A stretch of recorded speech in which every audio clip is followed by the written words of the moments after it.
Shoutout mga idol. Tara, pakinggan natin tong video ni Congressman Busita na may humingi sa kanya ng mga na-stranded sa airlines. Tara at atin pakinggan ang kanilang mga daig. Eto na!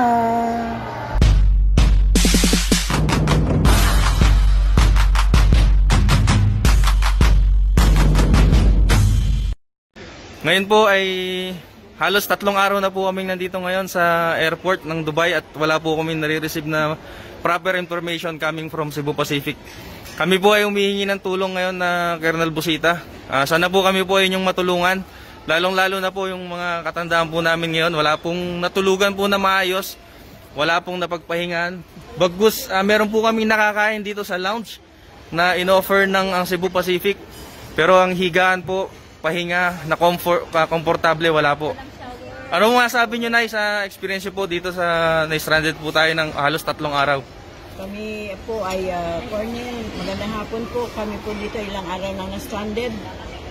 Nahihirapan ho kami, ilang gabi na rin kami walang tulog. Dahil wala ho kaming sapat o maayos na higaan, kundi dito lang sa mga upuan.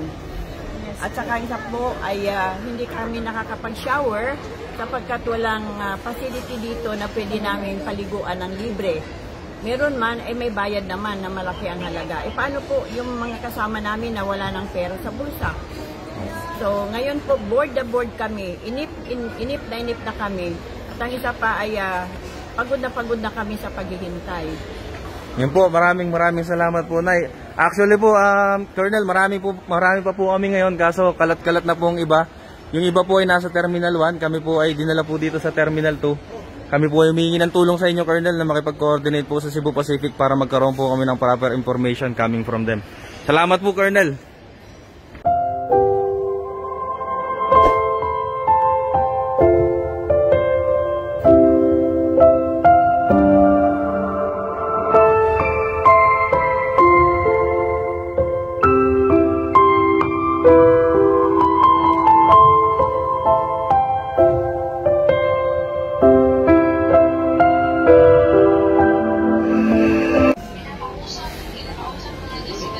Sabihin mo sa kanya, babe, tignan mo yung sitwasyon namin. Wala kami miligo.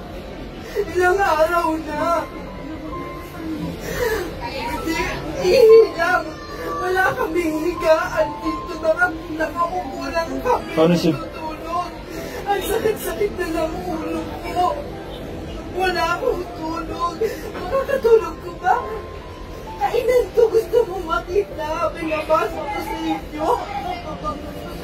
Dito kainan to. Yun, please like, share, and subscribe mga idol para lagi kayong updated sa ating mga bagong YouTube channel.